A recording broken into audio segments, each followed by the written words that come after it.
शांति। आज के इस पार्ट में हम डिस्कस करने वाले थे कि स्वमान का अभ्यास कैसे करें। सबसे पहले तो ये समझें कि स्वमान क्या है। स्वमान, स्व को मान देना, यानी खुद को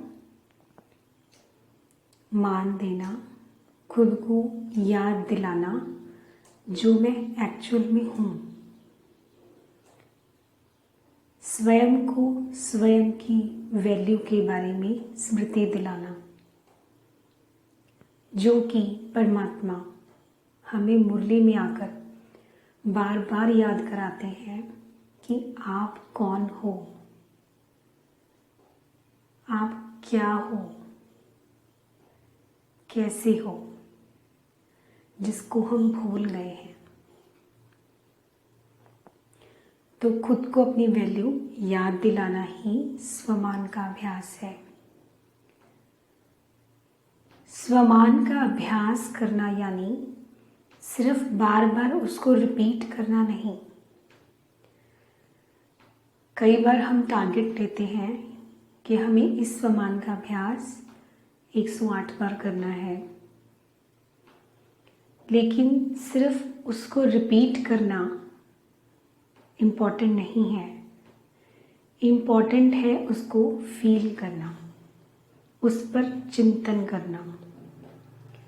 मान लीजिए हम एक स्वमान लेते हैं, मैं पद्मा पदम भाग्यशाली आत्मा हूँ।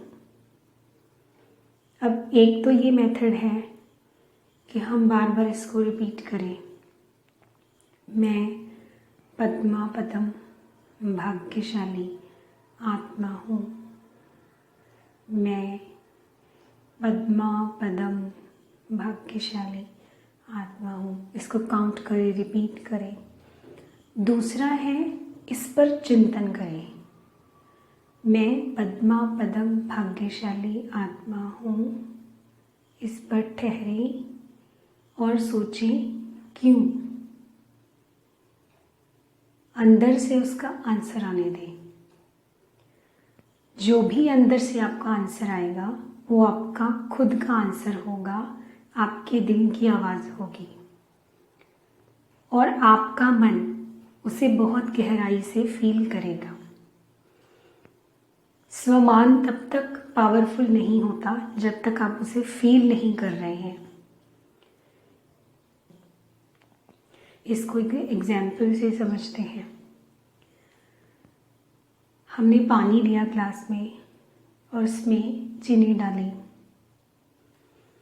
अब एक तो है कि हम उसमें बार बार चीनी डालते जा रहे हैं, मीठा डाल रहे हैं। एक है जो हमने मीठा डाला उसी को हम अच्छी तरह से घोट रहे हैं। उसको घोटते घोटते क्या होगा, कुछ समय बाद चीनी का अस्तित्व समाप्त हो जाएगा, चीनी घुल जाएगी, लेकिन उसका स्वरूप बदलकर हो जाएगा मीठापन। तो इसी तरह से जब हम एक विचार को बार बार घोटेंगे तो एक समय के बाद हम उसका स्वरूप बन जाएंगे, उसमें टिक जाएंगे। और यही स्वमान का अभ्यास है। अगर हम बार बार स्वमान तो ले रहे हैं लेकिन उसको घोट नहीं रहे हैं, उस पर चिंतन नहीं कर रहे हैं, उसको फील नहीं कर रहे हैं, तो हमें उस स्वमान का नशा नहीं होगा। उस स्वमान अंदर तक, हमारे सबकॉन्शियस तक नहीं जाएगा। तो इस तरह से हमें स्वमान का अभ्यास करना है। ओम शांति।